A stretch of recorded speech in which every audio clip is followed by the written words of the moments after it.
اعوذ باللہ من الشیطان الرجیم بسم اللہ الرحمن الرحیم۔ معزز ناظرین السلام علیکم ورحمۃ اللہ وبرکاتہ۔ آپ کی میزبان نبیلہ علی اپنے پروگرام مشعل راہ کے ساتھ حاضر خدمت ہے۔ ناظرین، ہمارے مشعل راہ کے پروگرام میں جو انتظار امام کے حوالے سے ٹاپک چل رہا ہے، اسی میں ہم نے لاسٹ ویک دعائے ندبہ کے پہلے حصے پر روشنی ڈالی، اور جس میں ہم نے دیکھا کہ اس دعائے ندبہ کا آغاز بھی باقی تمام دعاؤں جیسے پروردگار کی حمد و ثنا سے ہوتا ہے، اور اس کے بعد اولو العزم انبیاء کا تذکرہ، اور پھر ان کی بریف لائف ہسٹری اور ان کے دنیا میں بھیجنے کا مقصد، اور پھر تمام انبیاء اکرام اور خصوصاً رسول خدا صلی اللہ علیہ وسلم کے بعد ان کے جانشین مقرر فرمانا، اور پھر رسول خدا کے الفاظ میں امام علی علیہ السلام کی تعریف و توصیف بیان کی گئی ہے، اور اس کے بعد رسول خدا کا امام علی علیہ السلام کو منافق اور مومن کی پہچان کا ذریعہ بنانا، اور اس کے بعد اسلامی جنگوں کا ذکر اور امیر المومنین علیہ السلام کی شہادت کا تذکرہ۔ اس انٹروڈکشن کے بعد دعا ہمیں بتاتی ہے کہ ہماری انتظار امام میں کیا ذمہ داریاں ہیں، ہمیں کیسے امام کے ظہور کے لیے دعا کرنی چاہیے، ہمیں کیسے امام کو پکارنا چاہیے، جیسے کہ دعائے ندبہ کے ہی جملے ہیں، کہاں ہیں وہ جو دور کریں گے ظلم و جور کو اور سیدھا کریں گے امت اور برائیوں کو، کہاں ہیں وہ جو فرائض اور سنتوں کی تجدید کریں گے، کہاں ہیں وہ جو زندہ کریں گے کتاب یعنی قرآن اور ارکان دین کو، کہاں ہیں وہ جو منہدم کریں گے شرک و نفاق کو اور ہلاک کریں گے منافقوں اور نافرمانوں کو، کہاں ہیں دروازہ خدا جن کے ذریعے سے پہنچا جاتا ہے اللہ سبحانہ و تعالیٰ تک، کہاں ہیں وہ وجہ اللہ کہ جن کی طرف نظر اور توجہ کی جاتی ہے، کہاں ہیں وہ کہ جو پرچم ہدایت بلند کریں گے، اور کہاں ہیں وہ جو مضطر و پریشان جب پکارے تو اس کی آواز کو سنتے ہیں۔ ہم نے دعائے ندبہ میں ان تمام جملوں پر روشنی ڈالی۔ ہم نے دیکھا کہ امام ظلم و جور کو ختم کریں گے اور شرک و نفاق اور منافقوں اور نافرمانوں اور فاسقوں کو ہلاک کریں گے، مگر کچھ دیر کے لیے ہمیں اس پہ غور کرنے کی ضرورت ہے کہ ان میں سے کوئی ایسی برائی ہمارے اندر تو موجود نہیں ہے۔ ہم خود پہ اپلائی کر کے دیکھیں کہ کوئی بھی ایسی برائی جس کا اس دعا میں ذکر کیا گیا ہے کہ وہ ہمارے اندر تو موجود نہیں ہے، کیا ہمارے اندر شرک و نفاق تو نہیں ہے، کیا ہم نے اپنے فرائض کی ادائیگی کو پس پش ڈال کر ہم تو دنیا کی باتوں یا دنیا کی دنیاوی نعمتوں کو دیکھ کر ان کو ترجیح دے کر ہم شرک تو نہیں کر رہے؟ کیا جب ہمارا ایمان اتنا پختہ ہے کہ جب امام العصر امام مہدی علیہ السلام ظہور فرمائیں گے، کیا ہمارا فیتھ اتنا اسٹرانگ ہے کہ جب وہ پرچم ہدایت بلند کریں گے تو ہم دنیا کی ہر چیز ہر کام کو چھوڑ کر اس پرچم تلے پہنچ جائیں گے؟ یہ تھی جو کہ امام نے ہمیں دعائے ندبہ کے پہلے ہاف میں جو ہمیں سوچ دی ہے ہم سب کے سوچنے کے لیے، اور اس کے آج ہم انشاءاللہ تعالیٰ دعائے ندبہ کی سیکنڈ ہاف پر روشنی ڈالیں گے اور دیکھیں گے کہ اس میں امام نے ہمیں کیا پیغام دیا ہے۔ آئیے اپنی گفتگو کو آگے بڑھاتے ہیں۔ میرے ساتھ موجود ہیں محترمہ زہرا مہدی صاحبہ۔ السلام علیکم ورحمۃ اللہ وبرکاتہ۔ وعلیکم السلام ورحمۃ اللہ۔ جیسا کہ ہم نے پچھلے ہفتے اسی دعائے ندبہ کے پہلے ہاف پہ روشنی ڈالی، تو آج ہم دیکھتے ہیں اور ہم نے دیکھا کہ جیسے کہ ہم کہتے ہیں کہ امام العصر جب ظہور فرمائیں گے تو ظلم و جور کو ختم کر دیں گے اور باطل کو ختم کر دیں گے اور حق کا بول بالا ہوگا، لیکن اس کے فوراً بعد ہم اگر دیکھیں اور غور کریں تو دعائے ندبہ کے جملوں میں کہ کیسے یہ دعا جو ہے وہ اپنا رخ بدلتی ہے، جیسے کہ اس میں کہ کہاں ہیں وہ فرزند نبی مصطفیٰ اور فرزند علی مرتضیٰ، اور کہاں ہیں وہ فرزند خدیجۃ الغراء اور فرزند فاطمہ الزہرا۔ تو اس بات یہ جملہ جو ہے اس بات کا کنفرمیشن یا اظہار بھی کرتی ہے کہ امام مہدی علیہ السلام جو ہیں وہ رسول خدا صلی اللہ علیہ وسلم کی نسل سے ان کا تعلق ہے۔ تو میں چاہوں گی کہ اگر آپ اس کے اوپر تھوڑی سی روشنی ڈالیے۔ اعوذ باللہ من الشیطان الرجیم، بسم اللہ الرحمن الرحیم، اللہم صلی علی محمد وآل محمد، اللہم عرفنی نفسک فإنک ان لم تعرفنی نفسک لم اعرف رسولک، اللهم عرفني رسولك فإنك إن لم تعرفني رسولك لم أعرف حجتك. اللهم عرفني حجتك فإنك إن لم تعرفني حجتك ضللت عن ديني. اللهم صل على محمد وآل محمد. دعائے معرفت سے آغاز کیا ہے. ظاہر ہے رزق معرفت اللہ سے طلب کرنا ہے کہ پروردگار ہمیں رزق معرفت عطا کرے، اور یہ رزق معرفت جو ہے امام ہی کے دسترخوان سے ملتا ہے. ہم جانتے ہیں جنہوں نے نہج البلاغہ کی خطبات کی تشریح کی تھی، امام علی کے نہج البلاغہ کی خطبات کی تشریح کرنا کون کر سکتا ہے؟ وہ کلام جو کلام خالق کے بعد ہو، فوق کلام المخلوق و تحت کلام الخالق و نہج البلاغہ، اس کی تشریح ایک سنی اسکولر کرتے ہیں، تو وہ رزق کہاں پاتے ہیں؟ رزق معرفت امام کی ہی دسترخوان سے پاتے ہیں. تو یہ دعائے معرفت جو ہے انسان جو ہے ابھی غیبت کے زمانے میں اس دعا کو زیادہ سے زیادہ پڑھا کرے. اور امام فرماتے ہیں کہ ایک یہ دعا ہے دعائے معرفت، مختصر سے آپ کے پوائنٹ پر آتے ہوئے مختصر سے دعائے معرفت زیادہ سے زیادہ پڑھا کریں. اور ایک دوسری دعا ہے کہ ہمیں ملتا ہے کہ جب امام کا ظہور ہوگا تو بہت کنفیوژن ہوگا، ادھر امام کی بھی آواز ہوگی، ساتھ میں ہم جانتے ہیں شیطان کی بھی آواز ہوگی، اس وقت جو ہے کنفیوژن بہت ہوگا. تو پانچوں امام فرماتے ہیں، صرف ناظرین کے ساتھ شیئر کرتی ہوں کہ پانچوں امام فرماتے ہیں کہ غیبت کے زمانے میں یہ دعا زیادہ سے زیادہ انسان پڑھے، یا اللہ یا رحمان یا رحیم یا مقلب القلوب ثبت قلبی علی دینک برحمتک یا ارحم الراحمین. یہ دعا ہے، دعائے معرفت ہے. اور دوسری کئی دعائیں ہیں جو امام زمانہ سے منسوب ہیں، انسان ان دعاؤں کو پڑھا کرے تاکہ رزق معرفت اسے حاصل ہو. کہ یہ دعائے ندبہ امام کی معرفت بھی کروا رہی ہے. دعائے ندبہ یہ جو آپ نے سوال کیا تھا کہ اس میں ہے این ابن النبی المصطفیٰ وابن علی المرتضیٰ وابن خدیجۃ الغرا. ظاہر رسول خدا فرماتے ہیں کہ دنیا میں اگر ایک دن بھی باقی ہوگا خدا اس دن کو اتنا طولانی کر دے گا کہ جب تک میرے بیٹے مہدی کا ظہور نہ ہو. یعنی اگر دنیا میں ایک دن باقی ہوگا خدا اس دن کو اتنا طولانی کرے گا یہاں تک کہ میرا بیٹا مہدی جو ہے عجل اللہ تعالی فرجہ الشریف ظہور فرمائیں گے، اس دنیا کو عدل و انصاف سے بھر دیں گے. تو سورہ کوثر بھی اس بات کو واضح کرتے خداوند عالم نے جو بشارت دی رسول خدا کو کہ جب کفار مشرکین اور رسول خدا کو طعنہ دیتے تھے ابتر کا، تو یہ سورہ جو نازل ہوا بسم اللہ الرحمن الرحیم انا اعطیناک الکوثر، ہم نے تمہیں کوثر عطا کی.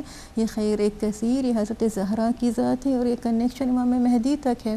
یعنی ہم نے وہ خیر کثیر آپ کو عطا کی جو ہمیشہ رہے گی. اس خیر کثیر سے مراد حضرت حجت ہیں جو آج بھی رسول خدا کی نسل سے اور آج بھی موجود ہیں.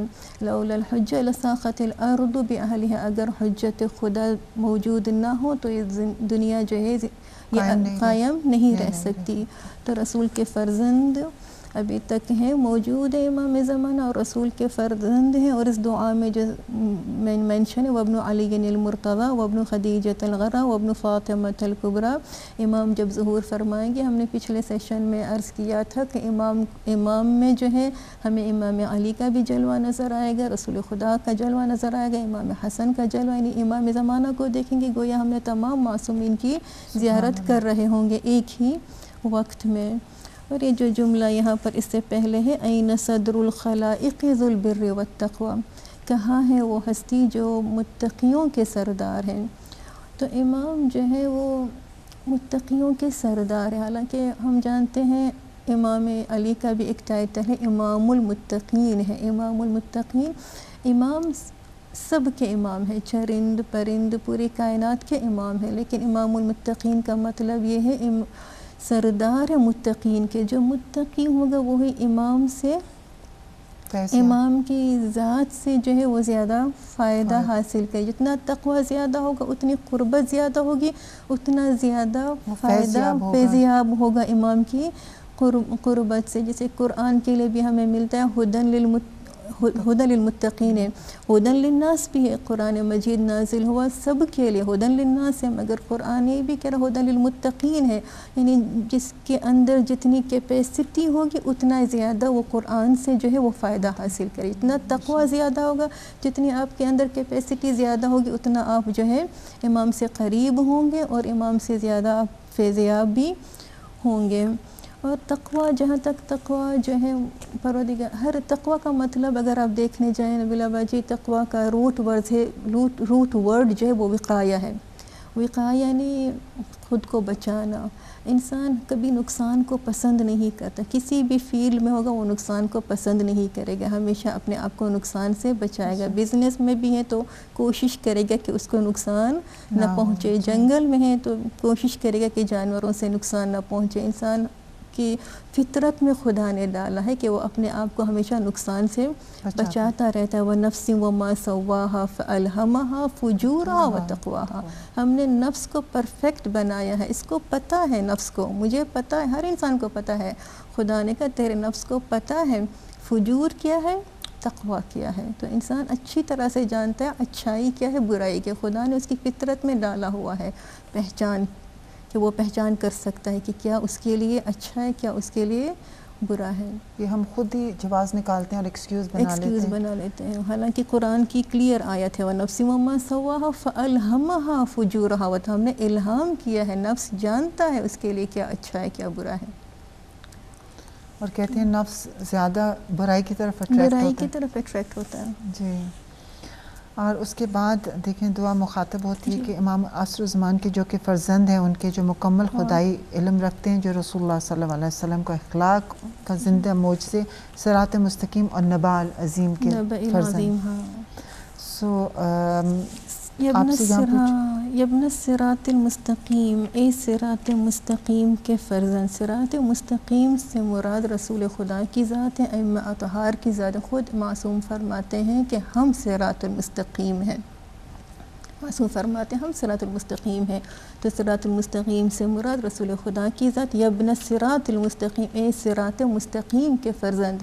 صراط مستقیم سے ہم جو پڑھتے ہیں اہدنا الصراط المستقیم صراط الذین انعمت علیہم غیر المغضوب علیہم ولا الضالین، کتنی مرتبہ ہم نماز میں جو ہے اس دعا کو مانگتے ہیں پروردگار سے، پروردگار ان صراط مستقیم کی ہدایت فرما، اس صراط مستقیم پر قائم فرما، وہ صراط کے ان لوگوں کی صراط کے جن پر تو نے اپنی نعمتیں نازل کی ہیں۔ تو صراط المستقیم یا ائمہ علیہم السلام۔ اور اگر آپ گن بھی لیں الصراط المستقیم میں جو حروف ہے نا، آپ حروف کو بھی گن لیں تو آپ کو 14 ملیں گے۔ تو یہ صراط المستقیم یہ حروف بھی انڈیکیٹ کرتا ہے ایک طرح سے کہ صراط المستقیم 14 معصومین کا پاتھ ہے۔ جیسے کہ ہمیں سورہ یاسین کی جو آیت ملتی ہے وَكُلَّ شَيْءٍ أَحْصَيْنَاهُ فِي إِمَامٍ مُبِينٍ، ہم نے ہر چیز کو نالج کو جو ہے امام مبین میں رکھا ہے، امام مبین کو عطا کیا۔ تو امام مبین، اگر یہ آیت آپ دیکھیں وَكُلَّ شَيْءٍ أَحْصَيْنَاهُ فِي إِمَامٍ مُبِينٍ، یہ بھی آیت نمبر 12 ہے۔ تو ایون دا آیا نمبر از انڈیکیٹنگ کہ امام مبین، یہاں پہ 12 اماموں کی بات ہو رہی ہے، یعنی قرآن کے زبر میں بھی، زیر میں بھی، حروف میں بھی، نمبرز میں بھی ہمارے لیے ایک میسج ہوتا ہے اگر انسان پونڈر کرے تو۔ یبن النبأ العظیم، یبن النبأ العظیم، ایک خبر عظیم کے فرزند۔ یہ خبر عظیم سے مراد امام علی کی ذات ہے۔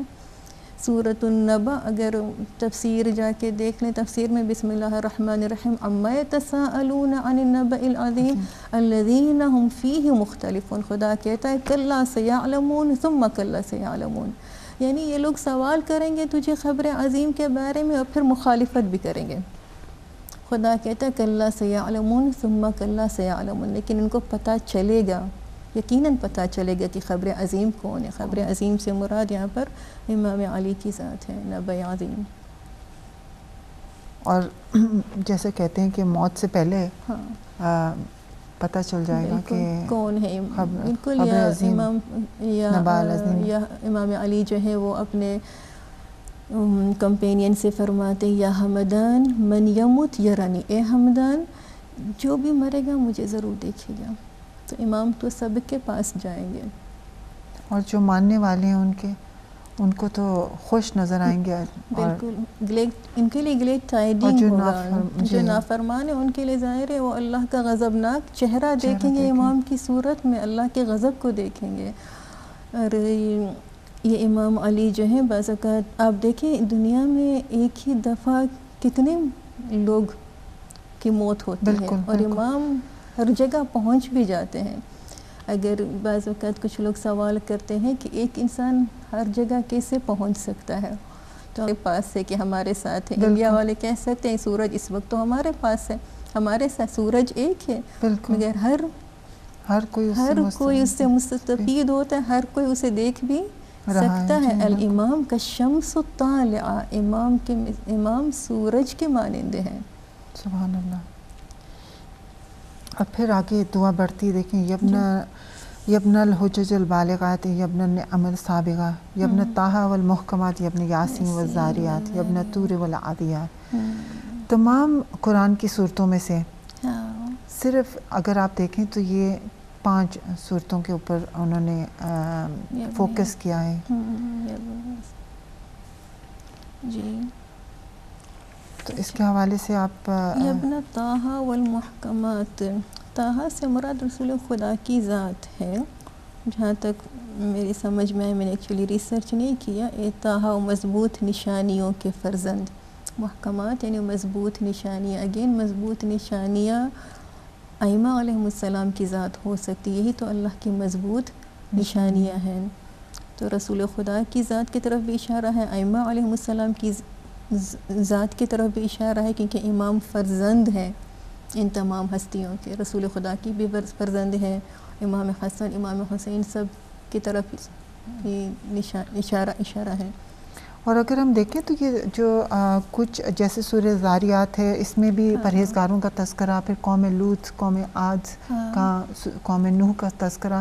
تو ان تمام صورتوں کو میرا خیال میں جیسے مجھے لگا ہے, ظاہر ہے آپ میرے سے زیادہ باعلم ہیں, کہ شاید اس طرف اشارہ ہے کہ ہم ان صورتوں کو جب ہم دیکھیں گے, ان کے نام پڑھیں گے, تو ہمارے اندر تجسس پیدا ہوگا کہ ہم ان کو دیکھیں گے یہ پرٹیکولرلی یہ جو صورتیں ہیں ان کو کیوں مینشن کیا گیا.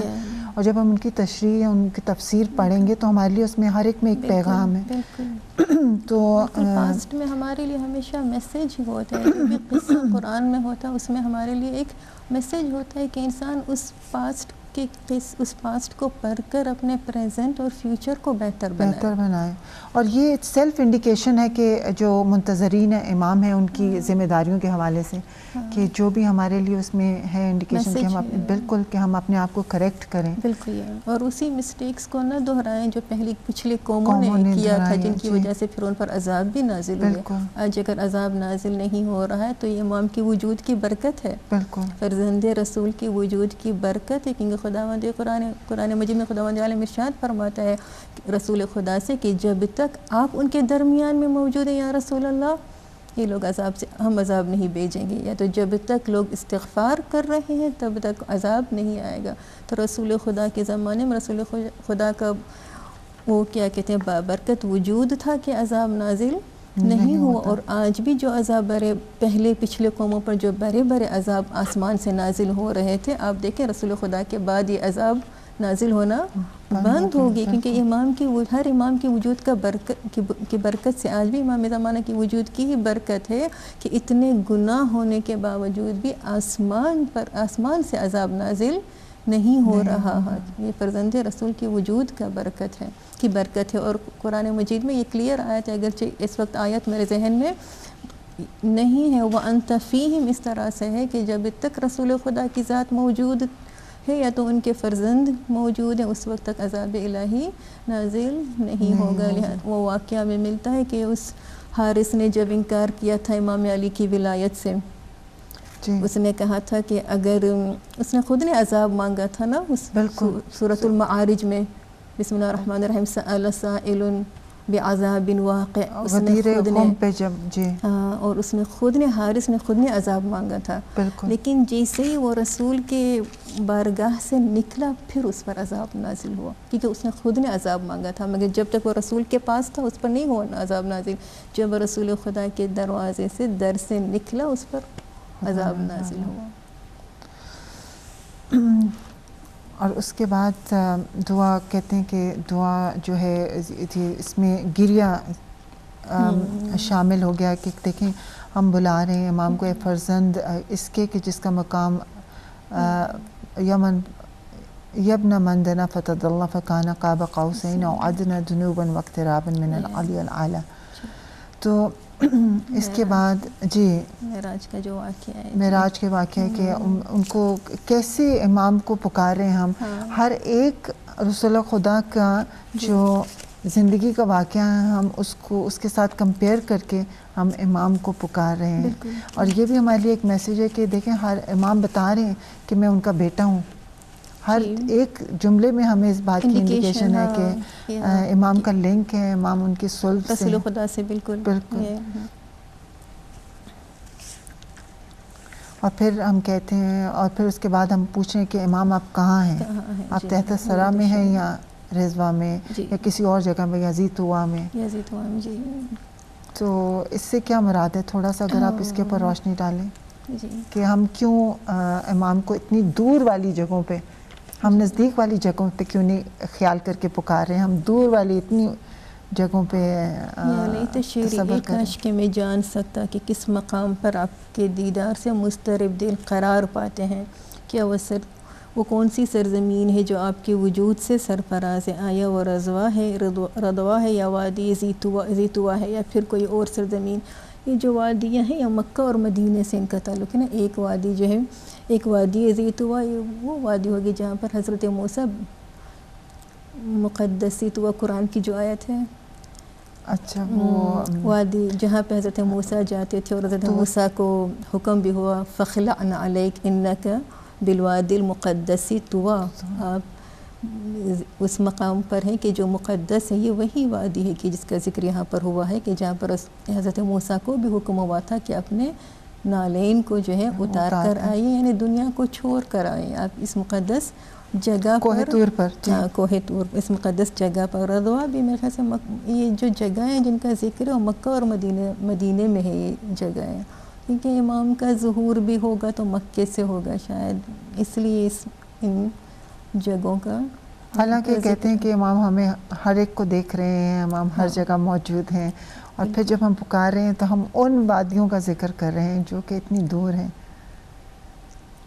آپ مجھے کچھ پتہ ہے کہ مجھے نہیں، آپ نے کچھ ریسرچ کیا اس نہیں، میں تو آپ سے پوچھ رہی ہوں کہ اس کے اوپر کہ مطلب کہ جیسے ابھی آپ نے کہا کہ آپ نے صحیح فرمایا کہ کیونکہ امام کا ظہور مکہ سے ہوگا تو اس لیے ہمارے ذہن میں وہی بالکل سینٹر پوائنٹ ہے. تو جی پوائنٹ ہے کہ جہاں سے امام کا ظہور ہوگا، بلکہ امام سب سے پہلے مکے میں اپنا ان کا جو فرسٹ کنفرنٹیشن ہوگا وہ مکہ ہوگا. پھر وہاں پر جو ہے اپنے گورنر کو چھوڑ کر پھر امام مدینے کی طرف جائیں گے. تو یہ جگہ بتائی جاتی، مکے سے مدینے جائیں گے. مدینے میں جو ہے آلریڈی مدینہ ڈسٹروئی ہو چکا ہوگا، ظالم جو ہے ڈسٹروئی، انہوں نے مدینہ ڈسٹروئی کیا ہے. ابھی بھی جنت البقیع آپ کو پتہ ہے منہدم ہے. تو امام آ کے پھر سے اس کو ری بلڈ کریں گے، پھر سے مدینے میں وہ گلوری آ جائے گی. پھر امام جو ہے وہ کوفے میں بھی جائیں گے، اپنا وہ جو ہے کیا کہتے ہیں وہ کوفے میں ہی ہوگا امام کا سیٹلمنٹ جو ہے، ہاں وہ کوفے میں ہوگا. حکومت جو ہے وہ بیت المقدس میں بھی جائیں گے، بیت المقدس کو بھی آباد کریں گے امام. تو یہ جو جگہیں بتاتی ہیں یہاں سے امام کا جب ظہور ہوگا یہیں سے سارا سب کچھ شروع ہوگا. اور ہمیں ایک واقعہ بھی ملتا ہے اس، جیسے کہ ہم کہتے ہیں نا کاش کہ ہم جان سکتے آپ کہاں ہیں. ہم ایسے کتنے خوش قسمت لوگ تھے کہ جن کی ملاقات امام زمانہ سے ہوئی ہے تاریخ میں. ان کا عشق اور ان کا طرب، جیسے علی بن مہزیار کا ہمیں واقعہ ملتا ہے. علی بن مہزیار انہوں نے 20 حج کیے صرف امام کے عشق میں. 20 حج امام کے نام پہ، امام کے عشق میں. وہ ہر حج اس لیے کرتے تھے تاکہ امام سے ملاقات ہو، کیونکہ حج ایک ایسی جگہ ہے جہاں پر ہر سال امام ہوتے ہیں. یہ تو یقیناً ہے کہ امام ہر سال حج کرتے ہیں اور امام عرفہ میں ہوتے ہیں، عرفہ کے میدان میں امام ہوتے ہیں. یہ تو ہماری بدقسمتی ہے کہ ہم امام کو نہیں دیکھ سکتے. اور اس وقت انسان عرفہ کے میدان میں اگر اس طرف کے ساتھ ہم عرفہ کے میدان میں ہمارے اندر وہ طرف نہیں ہوتی کہ ہمیں پتہ ہے کہ امام عرفہ کے میدان میں، مگر ہماری آنکھیں ڈھونڈتی نہیں ہیں امام کو. ہمارے اندر یہ علی بن مہزیار کا ہمیں واقعہ ملتا ہے کہ انہوں نے 20 حج کیے. اس زمانے کے حج، ابھی تو حج بہت ایزی ہے، 2 ہفتے میں لوگ، اس زمانے میں جب حج ہوتا تھا نبیل آبا جی، ایک حج ختم ہوتا تھا نا، لوگوں کو واپس آنے کا بھی موقع نہیں ملتا تھا کہ دوسرا موسم حج شروع ہو جاتا تھا. یعنی پورا سال بھی لگ سکتا تھا، 6 ماہ بھی 8 ماہ بھی لگ سکتے تھے. اور وہ حج بھی اتنی مشقتیں، یعنی جانوروں پہ سوار ہو کے جانا، کہیں پہ تو پا پیادہ پیدل جانا پڑتا تھا. تو علی بن مہزیار نے امام کے عشق میں 20 سال کیے. جب 19 حج انہوں نے کیے اور امام سے ملاقات نہیں ہوئی تو بہت افسردہ ہوئے. اور جب افسردہ ہوئے، بہت بے چین تھے. تو جب 19 حج کرنے کے بعد جب حج کا موسم آیا اور دوستوں نے ان سے سوال پوچھا کہ آپ اس سال حج کو نہیں آ رہے، تو انہوں نے کہا کہ نہیں، ہم نہیں آ سکتے، ہماری مجبوریاں ہیں. وہ بتانا نہیں چاہتے تھے. وہ افسردہ تھے. 19 حج کی امام سے ملاقات نہیں ہوئی. ہر حج امام کے طرف میں کی کہ آج کہ امام سے کہیں نہ کہیں ملاقات ہوگی. لیکن جب ملاقات نہیں ہوئی، پھر جب سوئے رات کو تو ان کو جو ہے وہ بشارت ہوئی. ان کو خواب میں ان کو بشارت ہوئی کہ یا علی ابن مہزیار، خدا نے اس سال آپ کو حج کے لیے بلایا ہے، اور اس سال جو ہے وہ آپ کی حاجت پوری ہوگی. آپ کے دل میں جو حاجت ہے وہ اس سال پوری ہوگی. علی بن مہزیار کو جب یہ خواب آتا ہے، وہ فوراً اٹھتے ہیں خواب سے، چونکتے ہیں اور پھر حج کی تیاری کرتے ہیں. اور جب مکہ میں گئے، مکے میں جو ہے انہوں نے مناسک حج ادا کیا اور حج بھی ختم، مناسک حج ادا کیا. اب جب واپسی کا وقت ہونے لگا، ابھی ان کی طرف میں شدت، ابھی وہ اور افسردہ ہو رہے ہیں کہ امام سے جو ہے ملاقات نہیں ہوئی اور واپسی کا وقت ہو رہا ہے. تو بہت افسردہ تھے. حرم الہی میں جاتے ہیں، اور جب حرم الہی میں جاتے ہیں طواف کرتے ہیں. کہیں پہ ملتا ہے 2 طرح کی، کہیں پہ ہمیں ملتا ہے کہ حرم الہی میں جاتے ہیں اور وہاں پر بیٹھ کر امام سے گلا و شکوہ کرتے ہیں، گریہ کرتے ہیں، اپنی طرف کا اظہار کرتے ہیں، اپنے افسردگی کا اظہار کرتے ہیں. کہیں پہ ملتا ہے کہ وہ طواف کر رہے ہیں اور اللہ سے دعا مانگ رہے تھے کہ کسی نے آ کے ان کے شانے پر ہاتھ رکھا اور ان سے پوچھا کہ آپ کہاں کے رہنے والے ہیں. تو وہ کہتے ہیں ہم احوز کے رہنے والے ہیں. پھر وہ شخص پوچھتا ہے کہ آپ علی بن مہزیار کو جانتے ہیں؟ انہوں نے کہا کہ ہم ہی علی بن مہزیار ہیں. تو وہ فرماتے ہیں کہ انہوں نے فرمایا کہ آپ علی بن مہزیار آقا و مولا کی کہ تو نے اپنے اس شخص نے ان سے فرمایا کہ آپ نے اپنے آقا و مولا کی ملاقات کے لیے بہت تکلیفیں اٹھائی ہیں. اب ہم آپ کو خوشخبری سنانے آئے ہیں کہ آقا نے جو ہے وہ آپ کو طلب کیا ہے. آج رات آپ اپنے قافلے والوں کو خدا حافظ کریں، ان سے الوداع کریں اور شیب ابی طالب میں آ جائیں. تو جب وہ واپس جاتے ہیں، اپنے قافلے والوں کو رخصت کرتے ہیں، الوداع کرتے ہیں، شیب ابی طالب میں آتے ہیں تو دیکھتے ہیں کہ وہ شخص جو ان کو ملا تھا طواف کے دوران، وہ ان کا منتظر ہے. وہ ان کو لے کے چلتا ہے، علی بن مہزیار کو وہ لے کے چلا. ان کو یہ لوگ منا اور عرفات اور منا کے پہاڑوں سے گزرتے ہوئے ایک مقام پر جب پہنچے تو وہ شخص کہتا ہے کہ ابھی اترو گھوڑے سے، اور یہاں پر گھوڑے سے اتر کر جو ہے وہ نماز شب ادا کرو. علی بن مہزیار گھوڑے سے اترتے ہیں، نماز شب ادا کرتے ہیں. وہ شخص کہتا ہے کہ آپ بارگاہ رب کیونکہ آپ امام کی ملاقات کے لیے جا رہے ہیں، لہٰذا ملاقات سے پہلے بارگاہ رب العزت میں مناجات شرط ہے، مناجات کریں اور طویل سجدہ کریں. تو وہ طویل سجدہ کرتے ہیں، اور جب طویل سجدہ کرنے کے بعد پھر نماز صبح کا وقت ہوتا ہے. دونوں نے نماز صبح ادا کی. اب جب نماز فجر ادا کی تو وہ شخص علی ابن مہزیار سے سوال کرتا ہے کہ سامنے دیکھو، تمہیں کچھ نظر آتا ہے؟ اب جب انہوں نے سامنے دیکھا تو انہوں نے کیا دیکھا کہ ایک خیمہ ہے، اتنا نورانی خیمہ ہے، اتنا نور ساطع ہو رہا ہے کہ اس نور نے تمام پہاڑوں کو جو ہے، تمام صحرا کو روشن کیا ہوا ہے. تو وہ شخص کہتا ہے یہی ہمارے منزل مقصود ہے، ہمارا محبوب یہی ہے، ہمارا محبوب یہی ہے. وہ دونوں اس طرف خیمے کی طرف جاتے ہیں. جب خیمے کے نزدیک پہنچتے ہیں تو وہ شخص کہتا ہے آپ ادھر رک جائیے. وہ اندر جاتے ہیں اور اجازت طلب کرتے ہیں، واپس آتے ہیں، کہتے ہیں کہ خوش قسمت ہو تم علی ابن مہزیار، تمہیں مولا نے اجازت دی ہے۔ اب جب وہ اندر داخل ہونا چاہتے ہیں تو علی ابن مہزیار پوچھتے ہیں کہ میں اپنی جانور کا کیا کروں؟ تو وہ کہتے ہیں کہ تجھے یہ قائم کا حرم ہے، امام کے حرم میں آ کر تمہیں کسی چیز کی فکر نہیں ہونی چاہیے۔ وہ فرماتے حرم القائم علیہ السلام لا يدخلو الا المؤمن ولا يخرج منه الا المؤمن۔ امام کے حرم میں صرف یہ ہمارے لیے میسیج ہے کہ امام کے حرم میں صرف مؤمن ہی داخل ہو سکتا ہے، اور جو نکلتے ہیں وہ بھی مؤمن ہی ہوتا ہے۔ لہٰذا امام کے حرم میں آ کر، امام کے اس ایریا میں آ کر، ویسے تو پوری کائنات امام کے لیے، تمہیں اپنے جانور کی فکر نہیں ہونی چاہیے، ہر چیز یہاں پر امان ہی امان ہے۔ تو وہ داخل ہوتے۔ اب علی ابن مہزیار کہتے ہیں کہ جب میں داخل ہوا میں نے ایک ہستی کو اپنے سامنے دیکھا، ایک نورانی ہستی کو، اور ان کو دیکھتے ہی میں اتنا کھو گیا ان کے جمال کو دیکھ کر، ان کے نور کو دیکھ کر کہ تھوڑی دیر کے لیے مجھے کوئی ہوش نہ رہا، میں نے سلام نہیں کیا، میں بھول گیا سلام کرنا۔ جب مجھے ہوش آئے، وہ کہتے ہیں کہ میری آنکھیں خیرہ ہو گئی اس نور سے، تو میں کہتے ہیں کہ میری حالت غیر ہو گئی، اور جب مجھے ہوش آیا تو میں نے سلام کیا تو بڑی شیرینی انداز میں مولا نے میرے سلام کا جواب دیا۔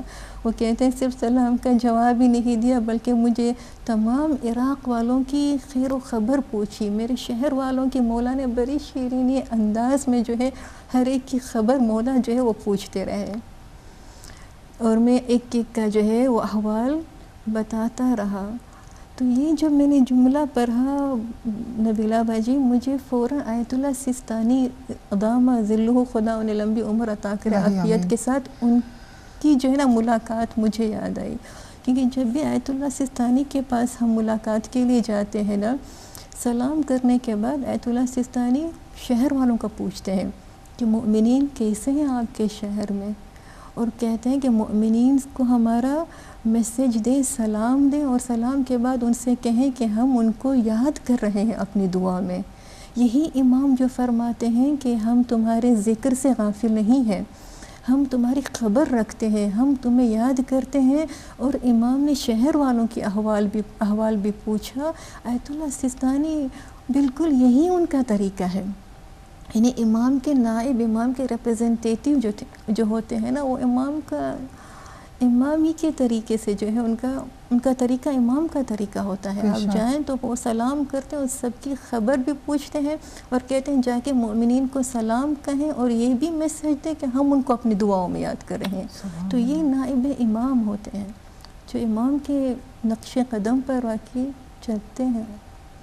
بہت خوبصورت آپ نے قصہ سنایا، اور دل کر رہا ہے کہ ہمیں بھی انشاءاللہ امام کا دیدار نصیب ہو جائے انشاءاللہ تعالیٰ، تمام مومنین کو الہی آمین۔ اور اس کے بعد دیکھیں گریہ، دعا جو ہے وہ گریہ میں تبدیل ہو رہی ہے کہ گرا ہے یہ امر مجھ پر کہ میں دیکھوں تمام مخلوق کو، لیکن میں آپ کو نہ دیکھ سکوں، نہ سن سکوں آپ کی آواز کو، اور نہ سرگوشی کو، اور نہ پہنچ سکوں آپ تک، پہنچ سکے میرا آپ تک چیخنا چلانا۔ تو کیا آپ سمجھتی ہیں کہ یہ ہمارے لیے سوچنے کا مقام ہے کہ ہماری آواز کیوں نہیں امام تک پہنچتی ہے، یا کیوں نہیں پہنچ پاتی ہے؟ کیونکہ یہ ہمارے اعمال ہیں جو ان کی وجہ سے کہ نہ ہم امام کو دیکھ پاتے ہیں، اور نہ ہی ہم امام کی آواز کو سن سکتے ہیں، نہ ہی ان کی پریزنس کو محسوس کر سکتے ہیں۔ بالکل، امام تو جیسے کہ میں نے کہا نا، امام حاضر ہیں، لیکن انسان کے اعمال خود ہی حجاب بن جاتے ہیں، ویل بن جاتے ہیں میرے اور امام کے درمیان، کیونکہ امام کو اگر ظاہری آنکھوں سے نہیں دیکھ سکتے، اگر اللہ کی مشیت ہے اس میں، لیکن امام کو انسان اپنے دل کی آنکھوں سے تو محسوس کر سکتا ہے۔ کیونکہ مجھے ابھی یہ واقعہ یاد آیا تو میں شیئر کروں گی۔ 5ویں امام، آئی ہوپ مجھے واقعہ صحیح طرح سے یاد ہو، 5ویں امام ایک مرتبہ اپنے ابو بصیر کے ساتھ کھڑے تھے، وہ ابو بصیر سے کہتے ہیں کہ اے ابو بصیر، ان لوگوں سے پوچھو کہ ان کو میں نظر آتا ہوں کہ نہیں آتا۔ 5 امام کھڑے ہیں، ابو بصیر کے سے کہتے ہیں کہ ابو بصیر ان تمام لوگوں سے پوچھو کیا ان کو محمد بن علی نظر آتے ہیں کہ نہیں آتے ہیں۔ تو ابو بصیر نے سوال کیا لوگوں سے کہ آپ کو محمد بن علی یعنی امام باقر نظر آتے ہیں؟ لوگوں نے کہا ہمیں تو نظر نہیں آتے، حالانکہ امام وہاں پر کھڑے تھے، لوگوں نے کہا ہم کو نظر نہیں آتے۔ اتنے میں مجھے لگتا ہے ایک صحابی آتے ہیں، داخل ہوتے ہیں، المکفوف ان کا نام ہے if I am not mistaken, تو وہ جب آتے ہیں، حالانکہ جو صحابی ابھی آتے ہیں ان کے پاس آنکھوں میں روشنی نہیں تھی، نابینا صحابی تھے، نابینا صحابی تھے۔ اب امام نے کہا ابو بصیر سے، اے ابو بصیر ان سے پوچھو کہ ان کو ہم نظر آتے ہیں کہ نہیں آتے ہیں۔ تو یہی سوال ابو بصیر نے اس صحابی سے کیا کہ جو نابینا ہے کہ کیا آپ کو محمد ابن علی الباقر نظر آتے ہیں؟ تو وہ صحابی کہتے ہیں کیا وہ تمہارے پاس ہی تو، کیا تمہارے پاس کھڑے نہیں ہیں؟ یعنی وہ تمہارے پاس ہی تو کھڑے ہیں۔ یعنی وہ جو نابینا صحابی تھے انہوں نے پانچویں امام کو دیکھا، مگر جن کے پاس آنکھوں کی روشنی تھی انہوں نے امام کو نہیں دیکھا۔ پھر امام نے کہا کہ ہوا ینظر بنور اللہ، یہ نابینا ہے مگر اللہ کے نور سے وہ دیکھ رہے ہیں، یعنی ان کے دل میں جو اللہ کی معرفت ہے، وہ نور ہے ان کے دل میں، ولایت کا جو نور ہے، معرفت کا جو نور ہے، اسی نور سے وہ مجھے جو ہے وہ دیکھ رہے ہیں۔ تو بعض اوقات امام کے قرب کو محسوس کرنے کے لیے انسان کے دل میں وہ نور ہونا چاہیے، معرفت کا نور، یہ بہت ضروری ہے۔ عید کے دن امام چھٹے امام فرماتے ہیں کہ عید کے دن دعائے ندبہ ضرور پڑھا کریں، یعنی انسان جو ہے عید کے دن بھی گریا کرے، حالانکہ خوشی کا دن ہے، مگر امام کو نہ بھولے کہ مولا کیا یہ اچھا ہوتا کہ ہم آپ کے ساتھ عید مناتے، آپ ہوتے تو ہم آپ کے ساتھ عید مناتے۔ اور سب سے پہلے تو میں کہتی ہوں چاند دیکھ کر ہی انسان کو چاہیے کہ سب سے پہلے وہ اپنے امام کو وش کرے، اس سے پہلے کہ میں دوسرے کسی کو بھی میں وش کروں، میں سب سے پہلے اپنے ادھر چاند نمودار ہوا عید کا، مجھے میرا مولا یاد نظر آنا چاہیے، ادھر خوشی بھی ہے، ادھر آنکھوں سے آنسو بھی ہے کہ مولا ہم سب سے پہلے آپ کو وش کریں، عید کی مبارکباد دے رہے ہیں، لیکن کیا ہی یہ اچھا ہوتا کہ آپ بھی ہمارے ساتھ ہوتے اور ہم آپ کے ساتھ عید مناتے، آپ کے ارد گرد ہوتے۔ بالکل۔ اور یہ یہاں پہ یہ جو گریا ہے ٹورڈز دا اینڈ، یہ تھرڈ ون جو لاسٹ پارٹ ہے اس کا دعائے ندبہ میں، آپ دیکھیں کس طرح سے ہم دعا کر کے خود کہہ رہے ہیں امام کو کہ امام آپ ہمیں نظر نہیں آ رہے ہیں، ہم آپ کے انتظار میں ہیں، ہم نالہ و فریاد کروں، میں روؤں، میں کس سے مخاطب ہوں کہ آپ میری طرف متوجہ ہوں، اور پھر کہ زمانہ غیبت میں کوئی ہے کہ جس کے ساتھ میں مسلسل نالہ و بکا کروں، کوئی ایسا ہے جو آنسو بھائے اور میں بھی اس کے ساتھ آنسو بہاتا رہوں، کوئی آہوزاری کرے اور میں بھی آہوزاری کروں۔ تو کیا یہ ہمارے لیے بھی ہے کہ ہم اگر امام کو پکاریں تو ہم نالہ و فریاد کر کے امام کو پکاریں، اور دوسرا یہ کہ ہم مل کے، یہاں یہ بھی میسیج ہے کہ گیدرنگ میں امام کو بلایا جائے، بلکہ وہ خوش قسمت انسان ہوتا ہے کہ جس کے پاس ایسا دوست ہوتا ہے کہ جس دوست کے ساتھ وہ بیٹھ کر امام کو یاد کرتا ہے، یعنی اس سیٹنگ میں، فار ایگزامپل، وہ خوش قسمت لوگ ہوتے ہیں، بعض اوقات ہمارے پاس دوست ہوتے ہیں، ہم دنیاوی بہت سارے دوست ہوتے ہیں، مگر ہمارا پھر وہ ٹاپک کیا ہوتا ہے؟ کیا ہمارا ٹاپک امام ہوا ہے؟ کبھی دوستوں نے مل کر امام کو یاد کر کے گریہ بھی کیا ہے؟ یعنی خوش قسمت ہے کہ جن کے پاس ایسے دوست ہوتے ہیں کہ جن کی کمپنی میں بیٹھ کر واقعی ہم امام کو یاد کرتے ہیں، یا تو امام کی فراق میں جو ہے وہ گریہ کرتے ہیں۔ حل قضیت عین فساعدت عینی علی القضاء، آیا کوئی ایسی چشم اشک بار ہے کہ جو میری آنکھوں کا ساتھ دے سکے، یعنی جو میرے ساتھ بیٹھ کر امام کے فراق میں گریہ کرے، جس کے اندر بھی وہی عشق ہو، جس کے اندر بھی وہی طرف ہو، یعنی ہمارا گول ایک ہو، ہمارا مقصد ایک ہو، مقصد یہی کہ امام تک پہنچنا ہے ہم کو۔ تو یہ ہماری غیبت امام میں ذمہ داری، ایک اور ذمہ داری کہ ہم مل کے جو ہے امام کو بلائیں، ان کے ظہور کی دعا کریں، گیدرنگ میں امام کا تذکرہ کریں، دعا کے ساتھ ساتھ امام کی معرفت بھی ہو، امام کی معرفت بھی حاصل کرنے کی کوشش کریں۔ معرفت سے ہی تو ہمارے دل نورانی ہوں گے نا، جب امام کو پہچانیں گے تب جا کے ہمارے دل میں وہ عشق میں زیادہ ہوگا، تب جا کے انسان کوشش کرے گا کہ یہ ہستی کون ہے۔ بالکل، تب ہمارے اندر ان کو ملنے کا شوق اور دیکھنے کا شوق پیدا ہوگا۔ کیا ہے یہ ہستی؟ ابن الانجم الظاہر ہے، جو امام کی کوالٹیز یہ جو کوالٹیز بتائی جا رہے ہیں، ابن الشموس الطالعہ، ابن الانجم الظاہرہ، کہ انجم ظاہرہ امام جو ہے وہ چمک اس کے پر یعنی امام جو ہے کوکب دری ہے، چمکتا ہوا ستارہ ہے. تو یہ سارے کوالٹیز بیان کرنے کا مقصد اپنے آپ کو یاد بھی دلانے کا ہے کہ امام میرے رول ماڈل ہیں.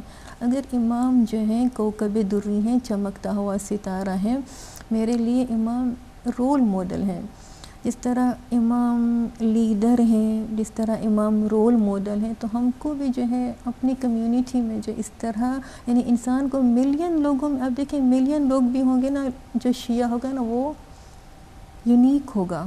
بالکل. تو ایک ستارے کی طرح ہوگا، لوگ اسے دیکھ کر پہچان لیتے ہیں کہ صحیح یہ اہل بیت کا ماننے والا ہے. شیعہ پہچانے جاتے ہیں، کہیں بھی ہوتے ہیں کہ اہل بیت کا ماننے والا ہے، یہ اہل بیت کے چاہنے والے ہیں. ان کے کردار سے، ان کے اس نور سے پتہ لگ جاتا ہے. ملینز میں بھی ہوں گے کہ یہ اثنا عشری ہیں، یہ اہل بیت کے اور امام کے ماننے والے ہیں. تو انسان کو جو ہے اپنی کمیونٹی میں بھی رول، کیونکہ امام رول ماڈلز ہیں، تو ہمیں بھی اپنی کمیونٹی کے لیے رول ماڈل بننا ہے.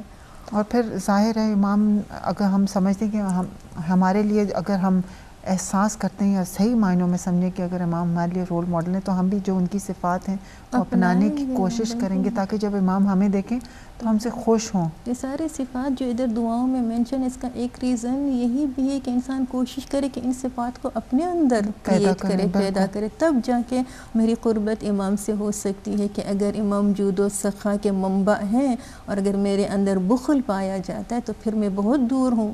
امام یبن العلوم الکاملہ ہے، علوم کاملہ کے فرزند جو اگر میرے اندر جہالت پائی جاتی ہے تو کتنا ڈسٹینس ہے میرے امام کے اندر. امام علی نے کیا کہا؟ سب سے بڑا دشمن میرا، امام نے کسی انسان کا نام نہیں لیا، کسی فرد کا نام نہیں، امام نے کہا سب سے بڑا دشمن میرا جہالت ہے.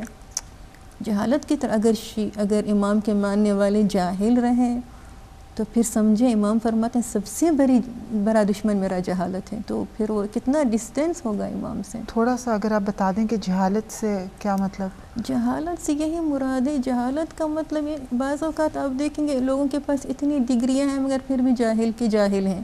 یعنی جہالت کا مطلب یہی ہے کہ اللہ کو ڈس اوبے کرنا، یہ سب سے بڑی جہالت ہے. کہ اللہ کو ڈس اوبے کرنا، امام وقت کو ڈس اوبے کرنا. اس دعا میں ہم کتنے مرتبہ کہتے ہیں کہ میری جان آپ پر قربان، میرے ماں باپ کی جان آپ پر قربان.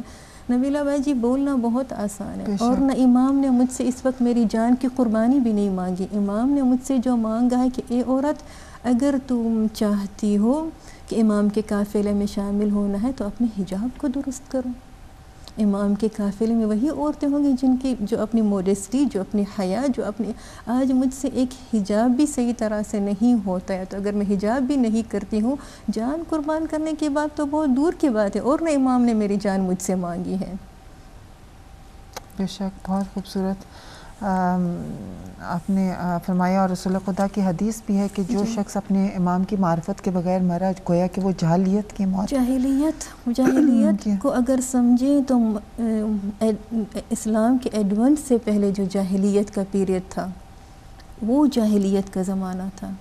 تو اس حدیث کا میننگ بھی بہت ڈیپ ہے. جاہلیت کا موت یعنی اس زمانے میں جو لوگ مرے جاہلیت کے زمانے میں. اور پھر ان کا انجام بھی ہم سوچیں کہ کیا ہوا. تو ہمارے لیے سوچنے کا زندگی، جاہلانہ موت نبیلہ باجی جاہلانہ زندگی کا نتیجہ ہے. جاہلانہ موت کب ہوگی؟ جب زندگی میری جاہلانہ ہوگی. عارفانہ موت کب ہوگی؟ جب میری زندگی عارفانہ ہوگی. معرفت والی زندگی میں گزاروں گی تو معرفت والی موت بھی ہوگی. انسان کی کوشش کے اوپر ڈیپینڈ ہوتا ہے. لیکن اگر میں نے جہالت سے زندگی گزاری ہے، جاہلانہ زندگی گزاری ہے، تو ظاہر ہے وہ میریکل نہیں ہوگا موت کے وقت کہ میں عالمانہ اس دنیا سے جاؤں گی، کہ عارفانہ اس دنیا سے جاؤں گی. نہیں، اگر جاہلانہ زندگی گزارے تو موت بھی جاہلانہ ہوگی.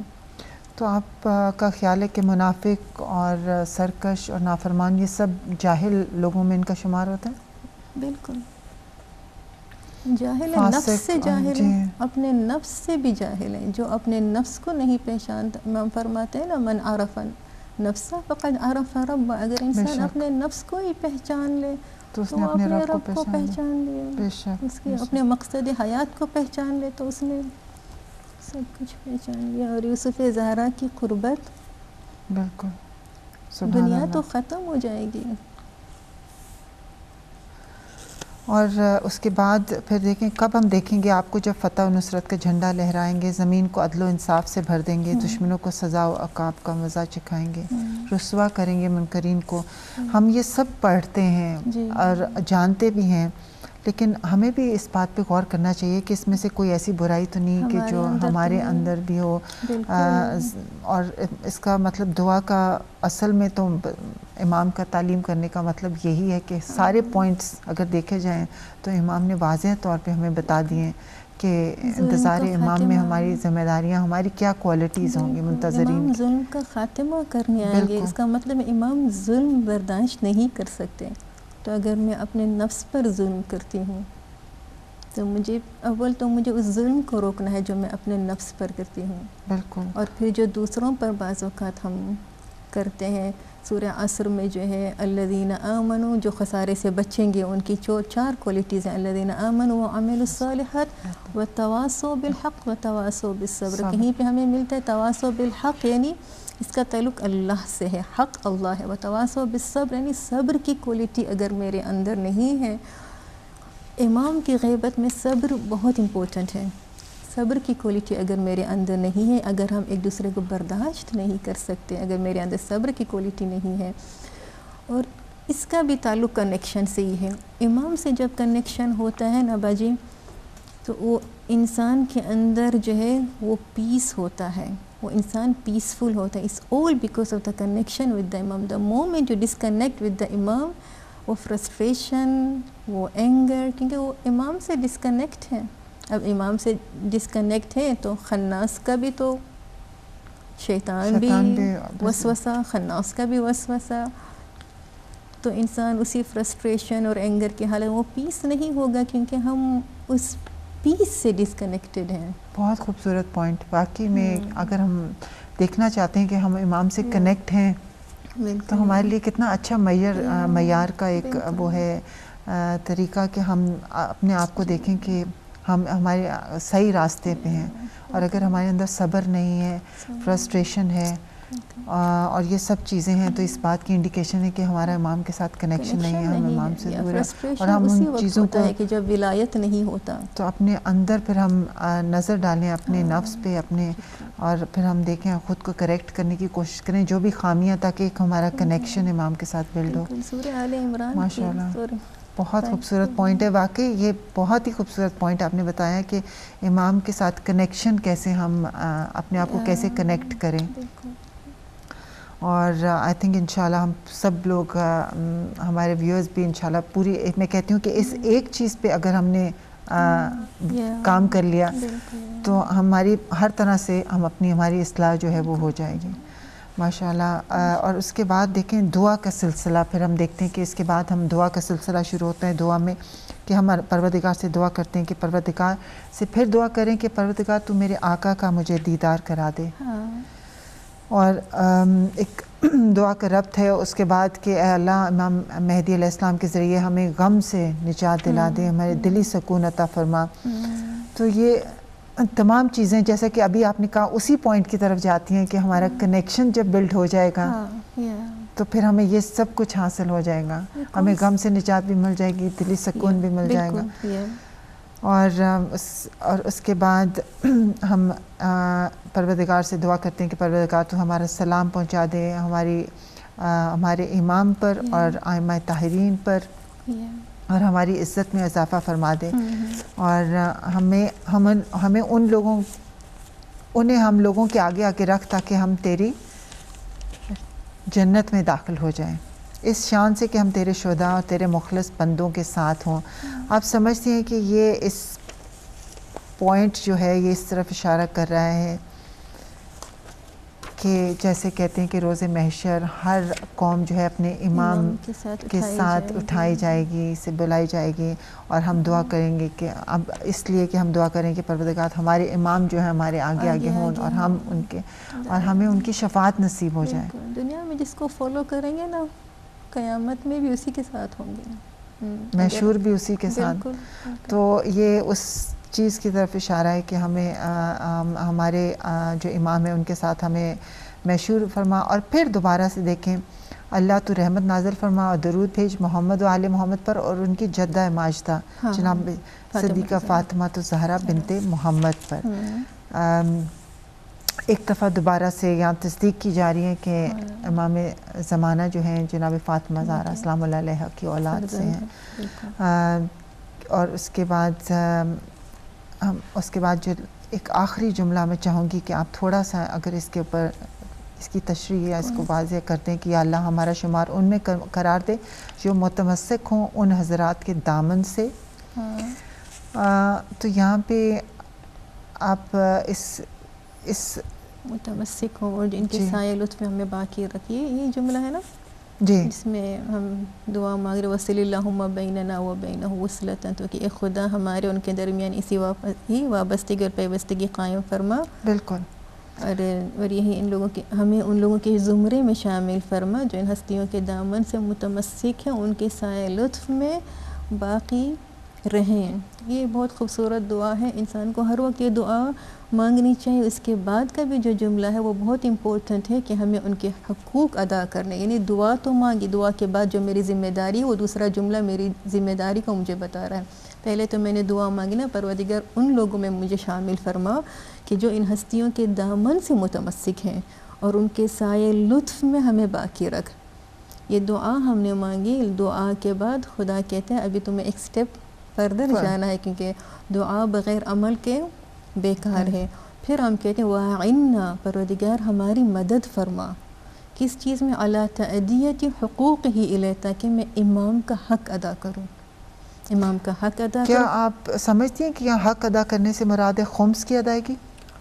خمس کی ادائیگی بھی ہے، اور امام کا یہ حق ہے نا کہ امام کی اطاعت کی جائے. امام پر جب ہم سلام بھیجتے ہیں، کیونکہ امام وہ سلام جو ہم بھیجتے ہیں کہ سلام بھی جب بھیجتے ہیں کہ امام حق رکھتے ہیں، امام کا حق ہے سلام کہ وہ مستحق ہیں، کیونکہ وہ ایسی ذات ہیں کہ جو اللہ سے اتنے کنیکٹڈ ہیں کہ کوئی لحظہ کوئی لمحہ ایسا نہیں کہ امام اللہ کی یاد سے غافل ہوئے ہوں.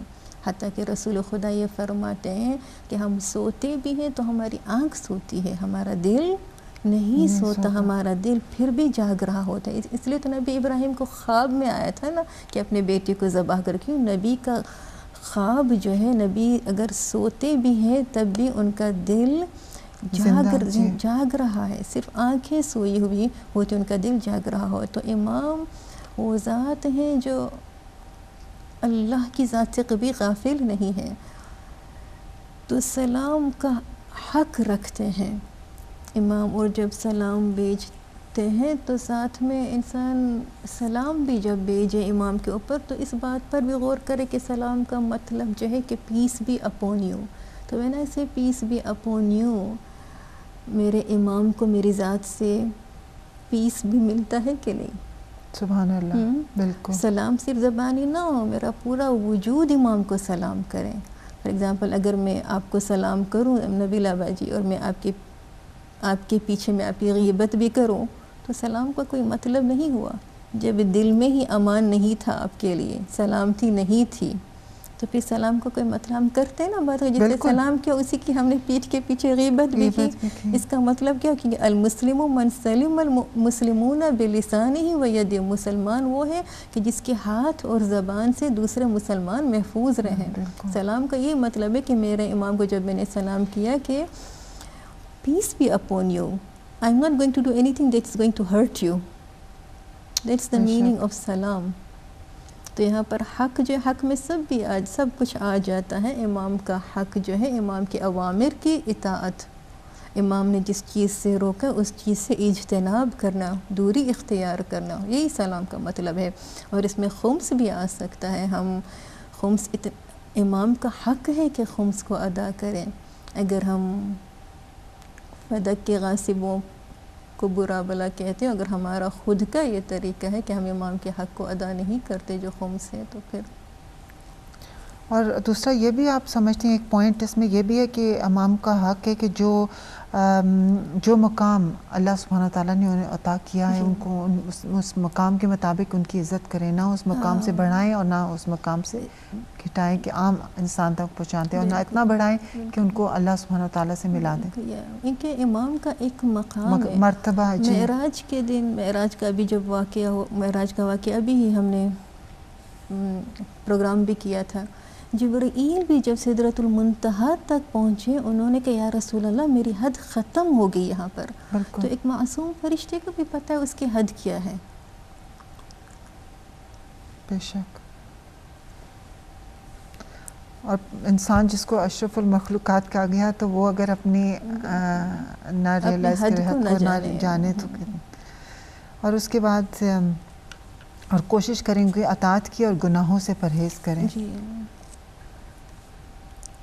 واجتنابی معصیت، کیونکہ پہلے ہم یہ دعا کرتے ہیں نا کہ ہمیں ان کے سائے لطف میں باقی رہیں. جب یہ دعا کی تو بعد میں جو جملہ ہے وہ ہماری ڈیوٹی جس کو ہمیں یاد دلا رہا ہے کہ دعا کے بعد اب مجھے کیا کرنا ہے. اوامر کی اطاعت کرنی ہے اور معصیت سے دور بالکل رکھنا ہے اپنے آپ کو، تب جا کے میں اوپر والی دعا کے مستحق ہو سکتی ہوں. پھر دیکھیں جب ہم نے اوامر کی بھی اطاعت کی، گناہوں سے بھی اجتناب کیا، پھر ہم دعا کرتے ہیں وَمْنُنْ عَلَيْنَا بِرْضَا. اب امام کی رضا و خوشنودی سے ہم پر احسان فرما، امام مجھ سے راضی ہوں، ان کی شفقت و دعا سے بہرہ مند فرما. امام کی دعا، امام کی شفقت، امام کا لطف، امام کا احسان اسی وقت انسان محسوس کرے گا کہ جب وہ اوامر کی اطاعت کرے گا. بالکل بالکل آپ نے صحیح فرمایا. پھر امام کی نگاہ کرم بھی اس کے قلب پر، امام کی ایک نگاہ کرم اگر ہمارے قلوب پر ہو جائے تو کافی ہے. بے شک.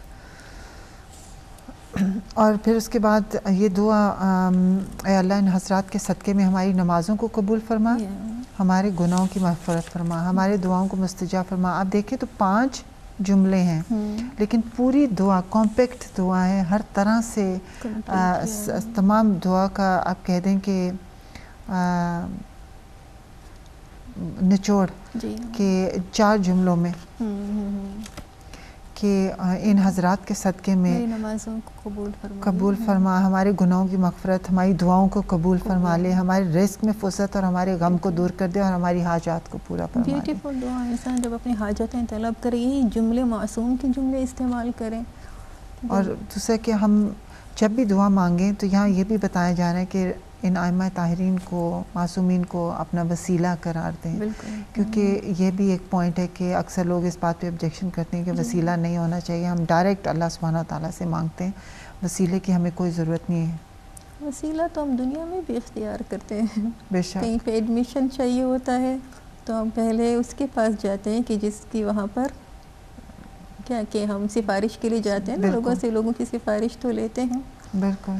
تو مدد تو ہم دنیا میں بھی ہر ایک سے مدد مانگتے ہیں. میں آپ سے فیور مانگتی ہوں، آپ مجھ سے فیور مانگتے ہیں. اگر ہم دنیا میں ایک دوسرے سے فیور مانگتے ہیں اور مدد طلب کرتے ہیں تو وہ شرک نہیں ہے کیا؟ وہ شرک نہیں ہے. تو پھر اگر ان ہستیوں سے مدد طلب کریں جن کو خدا نے جو باب اللہ ہیں، اللہ کے دروازے ہیں، جن کو خدا نے خود وسیلہ بنایا ہے. وابتغوا الیہ الوسیلہ، مجھ تک پہنچنے کے لیے خدا کہتا ہے وسیلہ اختیار کرو. بالکل. اور ہم اس بات پہ یہاں پہ امام اس بات کی تصدیق کریں کہ اللہ سبحانہ تعالیٰ تک پہنچنا ہے تو ہمارا وسیلہ اختیار کرو، کہ ہمارے صدقے میں اگر جو چیز بھی مانگی جائے تو وہ کبھی رد نہیں ہوتی. اور بس یہ لاسٹ 2 جملے ہیں، اللہ اپنے رخ کو ہماری طرف موڑ دے مہربانی کے ساتھ اور ہمارے تقرب کو قبول فرما لے اور نظر رحمت فرما ہماری طرف اور کبھی نہ پھیرنا اپنے نظر کرم کو ہم سے. اور یہاں پہ اس کے حوالے سے اگر آپ تھوڑا سا کہ ہم اللہ سبحانہ تعالیٰ کو کہہ رہے ہیں کہ اپنے رخ کو ہماری طرف موڑ دے مہربانی کے ساتھ، کیونکہ ظاہر ہے کہ اگر ہم صرف کہیں کہ اللہ تو اپنے رخ کو ہماری طرف موڑ دے تو وہ ناراضگی سے بھی ہو سکتا ہے. تو ہم خاص دعا کریں کہ مہربانی اور اپنا لطف و کرم ہو، اور اتنا کرم ہو کہ ہم تیرے نزدیک ہو جائیں، ایسا قرب ہمیں مل جائے کہ ہم تیرے نزدیک ہو جائیں, تو ہمیں بلائے اور ہم تجھے جواب دیں. جی بالکل. اور پھر کہ تو پھر ایسا نظر کرم عطا فرما کہ وہ کبھی ہم سے نافرمانی نہ ہو, ہم تیرے ہمیشہ فرما بردار رہیں. بہت خوبصورت اس دعا کی اینڈنگ اٹ سیلف اتنی خوبصورت ہے کہ اس کے بعد دعا مانگنے کی مزید ضرورت نہیں, کہ اس کے اندر ہی ایک دعا شامل ہے. اگر انسان اسی دعا کو اپنا مخصوص بنا لے تو اس نے سب کچھ مانگ لیا ہے. امام کا واسطہ دے کر یہ جو جملہ آپ نے ابھی فرمایا وانظر الینا نظرۃ الرحیمہ نستکمل بها الکرامۃ عندک, اور ہم پر ایسے رحمت سے بھرپور نظر فرما کہ جس کے ذریعے ہم کرامت کے کمال تک پہنچے, کیونکہ کمال تک پہنچنے کے لیے بھی اللہ کی مدد کی ضرورت ہے. انسان کمال تک نہیں پہنچ سکتا جب تک امام کی نظر کرم نہ ہو, جب تک اللہ کی رحمت شامل حال نہ ہو. اللہ کی رحمت یہی معصومین علیہ السلام ہے. اللہم انی اسألک برحمتک التی وسعت کل شیء, تجھے ہم تیری اس رحمت کا واسطہ دیتے ہیں جس نے تمام چیزوں کا احاطہ کیا ہوا. اس رحمت سے مراد معصومین علیہ السلام ہے. وما ارسلناک الا رحمتا للعالمین, رسول خدا کو بھیجا, خدا نے کہا رسول خدا ہے, عالمین کے لیے رحمت بن کر آئے. تو میری رحمت اگر دیکھنا چاہتے ہو تو رسول خدا ہے, رسول خدا کی اولاد ہیں. سبحان اللہ. تو یہ اللہ کی رحمت ہے. بالکل. جب حضرت یوسف کے بھائی حضرت یوسف کے پاس جاتے ہیں تو قرآن میں خوبصورت جو آیت ہے وہ بہت خوبصورت ہیں, جس طرح انہوں نے اپنے بھائی, کیونکہ حضرت یوسف اس وقت عزیز مصر تھے, مصر کے بادشاہ تھے. ہم جن کو مخاطب کر رہے ہیں امام زمانہ وہ کائنات کے بادشاہ ہیں. تو جب بھائی آتے ہیں حضرت یوسف سے فرماتے ہیں یا ایھا العزیز, قرآن کی جائے ایھا العزیز مسنا واہلنا الضر فجئنا ببضاعۃ مزجاة فاوفی لنا الکیل وتصدق علینا ان اللہ یجزی المتصدقین. فرماتے ہیں کہ حضرت یوسف کے بھائی کہ ہم کو اور ہماری اہل و عیال کو جو ہے پریشانیوں نے گھیر رکھا ہے, آپ ہماری مدد کریں, آپ ہمیں اپنا صدقہ دیں. ان اللہ یجزی المتصدقین, پروردگار صدقہ دینے والوں کو جزا دیتا ہے. تو ہمارا بھی طریقہ ہو امام زمانہ کے پاس جانے کا کہ مولا ہم کو اور ہمارے اہل و عیال کو پریشانیوں نے گھیر رکھا ہے, ہمیں آپ کا صدقہ چاہیے, آپ نظر کرم کریں بالکل ہم پر, تاکہ ہم جو ہے کرامت کو حاصل کریں, کمال تک پہنچ سکیں. بے شک. الہی آمین.